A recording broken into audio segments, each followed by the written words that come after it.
a skeptic. Sir, you about this fact that we should enhance our competence. So, how do you start this process? IIT is a beginning.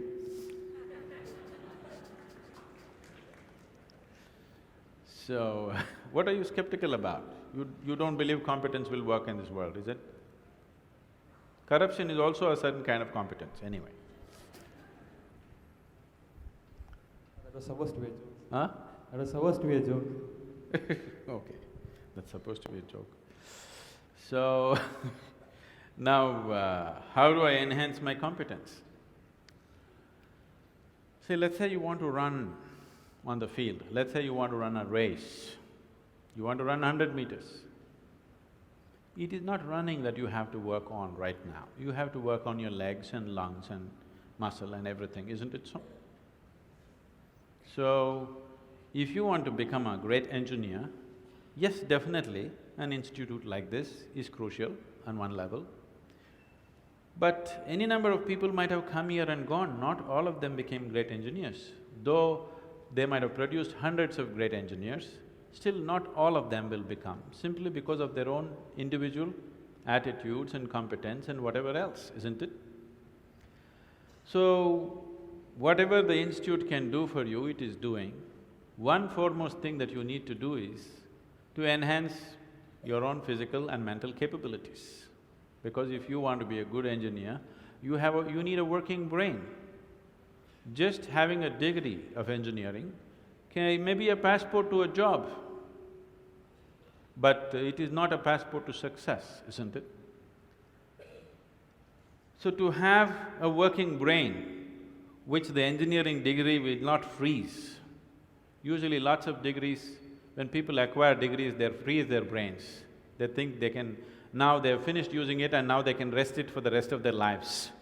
It is not so. This is only to enhance your capability.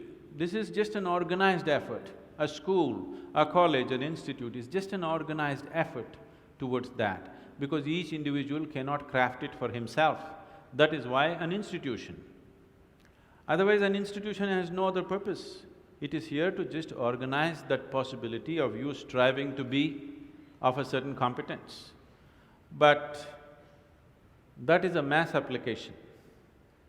But as an individual, your most important thing is you as a human being, you are functioning at the fullest level. If that has to happen, there are other dimensions which one needs to explore. Unfortunately, though these sciences and technologies for inner well-being have been the mainstay of this culture for thousands of years, today we are largely losing it for various reasons, because we want to imitate somebody else. We don't want to imitate our grandfather Topiwala anymore. We want to imitate the hat seller from another country. Because of that, we are losing those things, but we should not. We have to bring it back into our lives. This is very much a part of the way the culture itself is structured, that it is all about the human being. See, this is the only culture which talks about, which even an illiterate person in this culture is aware of, that you can actually evolve to another dimension of existence.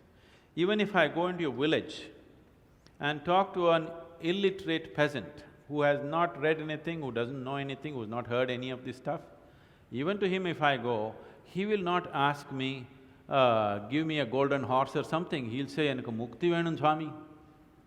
He's saying he wants ultimate liberation. Where did this fellow get this? Nowhere else on the planet this is possible. Nowhere else on this planet is it possible that an illiterate person is thinking that he can break his present dimension of existence and go to another place, whatever that place is. So, this was bred into our culture so deep, we should not lose it. It was not just the idea, there are technologies to become free. If you became free from the process of your body and the process of your mind, if you can sit outside of it and work it, you would work it brilliantly, do you understand? You would be able to use this body and use this mind only when you are able to not treat it as myself. These are powerful instruments in your life. These instruments can be employed the way you want it. only when you have an outside access to it. Right now, you are a phenomenal computer, but you don't know where the keyboard is. When you can't think, you scratch this spot, that's not where it is. Do you see people? When they cannot think, they're thinking hard, they scratch here. It doesn't work like that. There are proper steps that one can take. It could be offered here if everybody is willing for that.